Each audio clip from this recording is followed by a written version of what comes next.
I'm in the Museum of Transportation, Larz Museum of Transportation in Brookline, and they're having a pretty cool car show over here today.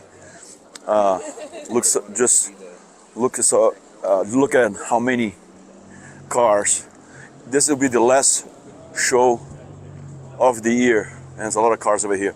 Anyhow, it's been for quite some time that I want to make this video, but I want to make it nice organized. It's gonna be a long video, and I want to talk about the car that I have, the Bianco S. There are only 220 of those cars made in the whole world, and I want to talk about the car, what I've been doing to the car so far, where I got it and where you can find two of them actually, and also if you are on the market,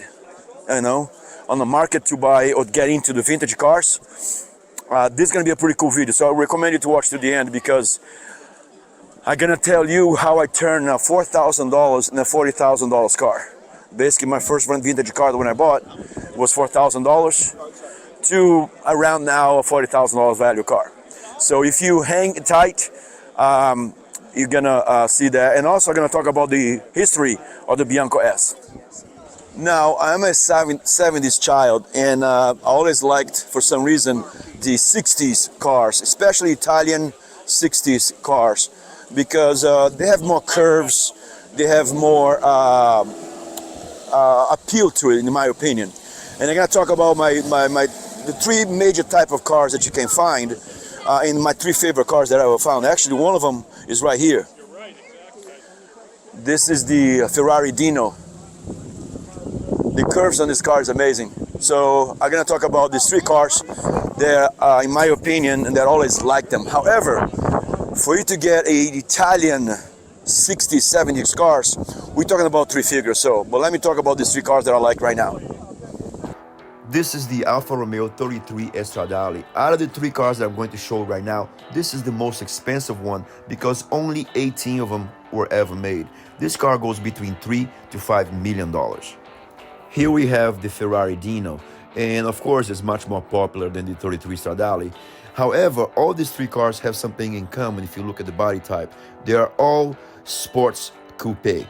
Here we have the Lamborghini Miura, and the sports coupe means a two doors, round fenders, sleek curves, and the swept back, and that's what makes them so popular and desirable. The three cars that you saw just now, they are in pristine condition. We're talking about at least three figure, between $200,000, $500,000 cars, and that's what I'm talking about right now. Is, in my opinion, what you can get in a budget that's not going to break your bank.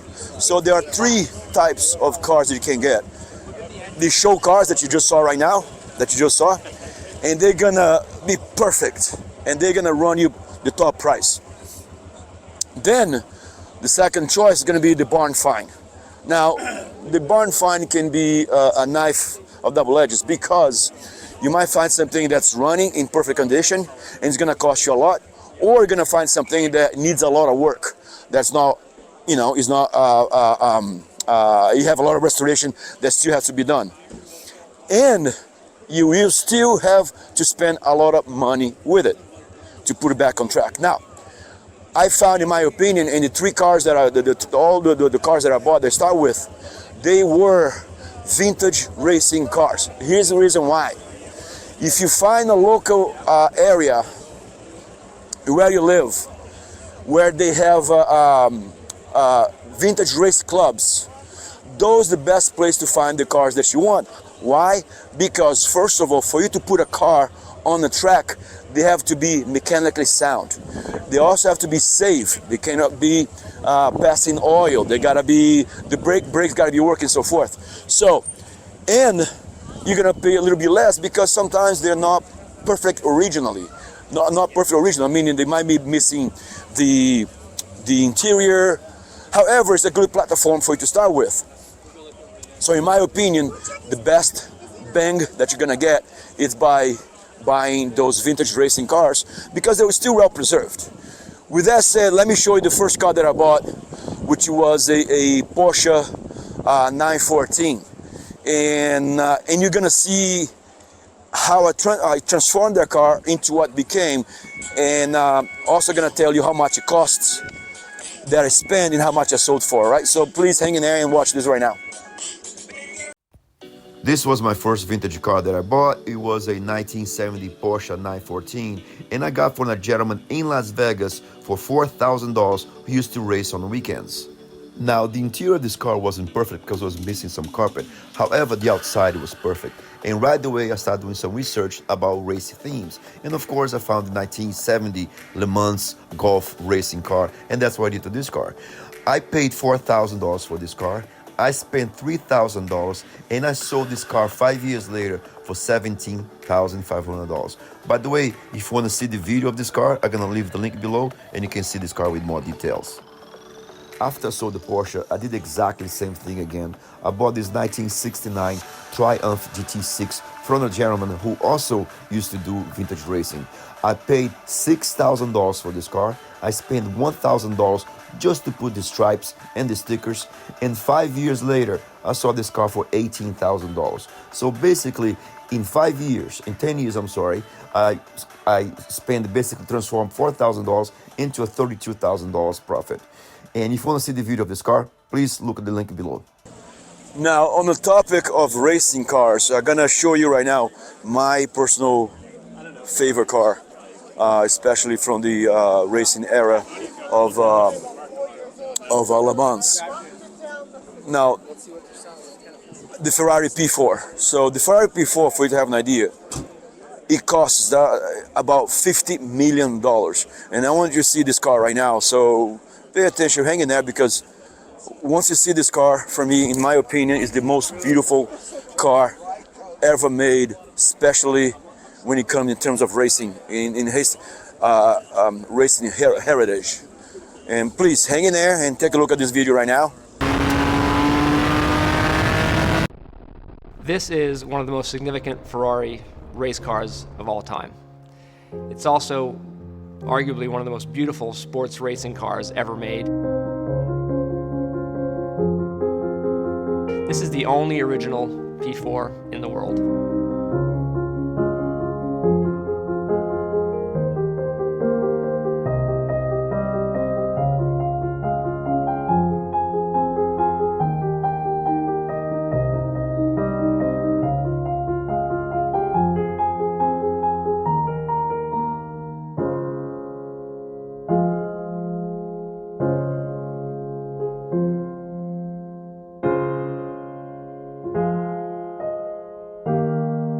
If you were going to try to design a manual shifter, that's what you want it to feel like this car. The steering, you want it to feel like this car. The throttle, you want it to feel like this car.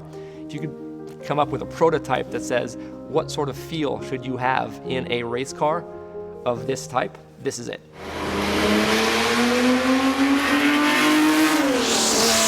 I sit there because you're being allowed in this lifetime to drive this thing. It's obviously a fantastic privilege, and a great honor and a responsibility, and it really adds something to the experience. It's not like you're feeling ghosts, but you realize also over time the quality of the input that these people had. And one of the reasons why this car is so good is that the guys that were driving it were really good. They knew what they were doing, they knew what to ask for, they knew how to make it better. So you're sitting in this car sort of inheriting all the effort and the talent that these people, whether the craftsmen or the drivers or the teams, put into these machines. That's what makes them great. It's not by accident. It's all the people and the hearts and the energy and the minds of the people who are truly the talents that build these machines that make them what they are.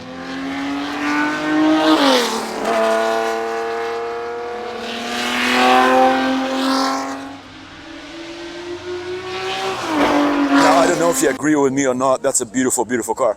And that's the reason why I fell in love with the racing car styles of the 60s and 70s.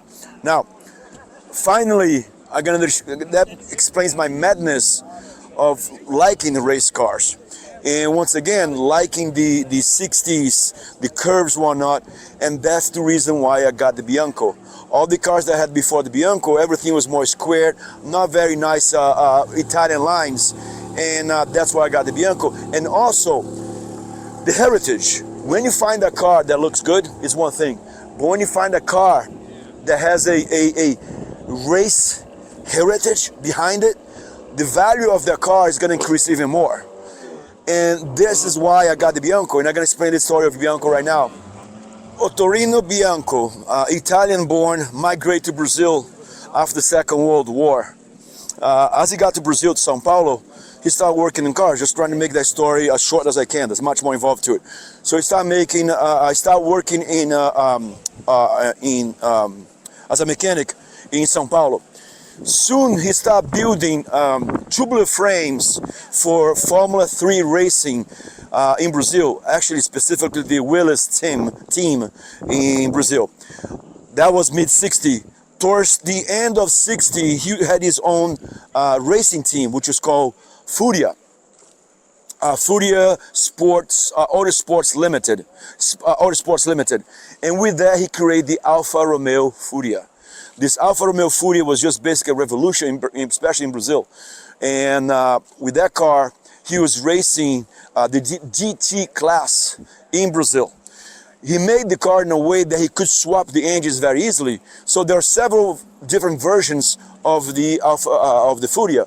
So there is the Alfa Romeo Fúria, there's a Lamborghini, there is a Ferrari, and also BMW, not in the particular order. But anyhow, he started making that. Big thing happens in the 70s. In 1970, Brazil stopped importing sports cars. Now, the demand for sports car grew in Brazil, so they came up to Bianco and asked him to do it. He partnership with Puma. Puma was also already established sports car company in Brazil. So he partnership with Puma, and finally in 76, if I'm not wrong, the first Bianco S came out to production, which is the car that I have. Now, how can you take a already well-designed car and make somewhat looks even better? I am a 70s child and I love the Le Mans racing cars, okay? Now, my particular favorite car ever, and you know, would be the Ferrari 33 P4. And of course, those cars are very rare. So I want to make my Bianco have the DNA history of the racing, just like the Fúria, because basically the Bianco has a DNA from the Fúria. But I didn't want to make a copy of the Fúria, and I want to make my own car. So that's why I combined both my favorite cars, which is the Fúria, Alfa Romeo Fúria, with the P3 Ferrari, P4, I'm sorry, Ferrari. And that's the madness I came out with. I'm gonna show what I did to this car, and then I'm gonna show all around the car and drive around. Okay, hang in there and let me know if you appreciate it or not. Hang in there, guys. Please stick into the end so you can see the whole car. But let me show you the little modifications that I did to the car first. First, of course, was the mirror. I took from the side doors, which used to be right there, and I put over here. Now, if you look at this over here, you're gonna see that the inspiration came from the P4, the canard wings from the P4. However, the P4, it's a little bit more flat, but I want to make mine with curves because the Bianco doesn't have any flat turns, just curves in the whole body. And I modified a little bit, making the curve. Now, it was 3D scanned it first. So 3D scanned it to the body of the Bianco, then it was 3D printed in carbon fiber filament. And that's the look we have right now. That's the things that I did. Then again, if you look at the P4, it has the same style of tail. Once again, I tried to make a little more curved than the straight line to fit the Bianco. And once again, this was also 3D scanned it and 3D printed and applied to the Bianco. And I didn't want to have the whole piece. I want a double tail twin. And actually, if you look at the Ferrari 849, has exactly the same type of style. Not a one full lip, but the double, what they call double wing. And I want to keep the racing style look with those bolts over there. Finally, now here we have the air intake scoop. Now it is a functional air intake scoop. The Bianco does have the holes over there to have that air to go to the back engine. And once again, the inspiration came from the P4, as you can see in the picture over here. However, the P4 is on the top over there, and for the Bianco is on the bottom of here, and that's what I want to do. And I had to make the mouth pretty big in the beginning here so they can somewhat compress the air and go to the back. And once again, all these parts were printed, 3D scanned, 3D printed by Avi, is a company in Boston. They're very good in the work they do. And that was the inspiration that I got from. Now, I don't know if you noticed or not, even the wheels, I tried to imitate the P4, the 330 Ferrari P4. Yeah, it's the best thing I could do. It's not perfect, but I love the golden color with the knockoffs. I'm so sorry for taking too long, guys, but I do appreciate your time. And just to give a good news, if you're looking to buy one of these, you're in luck, because exactly the place where I found mine, they have two now that just imported from Brazil. The Sicilian, I'm gonna leave the link below. Don't lose the opportunity to get one of these. Only 220 of them ever made. So here's the link. Try to get in touch with John or João. He's a really cool guy, and I'm sure he's gonna work a great deal with you. They have two of them. Don't miss this opportunity, guys. And they also have a great collection on their website. See you guys next time, and please leave your comments below if you like this video or not. Take care, be good to each other.